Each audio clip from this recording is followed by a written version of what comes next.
We're traveling to 10 counties in 10 days to find out what voters want in 2020. Today, we head to Louisa County, which is 52 miles from the Quad City area. It was founded back in 1838. About 11,000 people live there today. Roughly 2,400 of them are registered Republicans, along with 1,500 Democrats. Another 2,700 don't affiliate with any party. Local 4's Zachary Winicky live in our studio right now with the issues that matter to voters there. Zachary. Jim, and Louisa County is one of the most interesting places I've been for this series. The county seat, Wapello, is just over 2,000 people, and while I was there was only one place to get lunch. You go to enough places and you start to hear the same things, but there I definitely heard some different things, and most of them were very simple. Life is good. You'll hear that from a lot of people in Louisa County.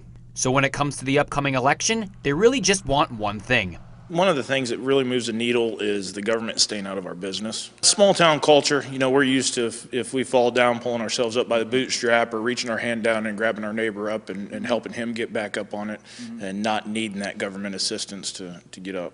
And part of that is because things seem to be going well there. We are noticing more investments, particularly here in Wapello, that we haven't seen in the past decade that has been beneficial. The local issues are the ones they really care about. It's mostly on a local level. We have some issues where we lost our grocery store. I don't think any of the citizens in town are looking to the federal government to open a grocery store. We have to look to ourselves to entice someone to open a grocery store. But that's not to say they don't care about any of the federal issues. So there are several of us that would support a constitutional carry amendment, particularly in the state of Iowa, allowing more of a carry ability for firearms. And others want something much simpler.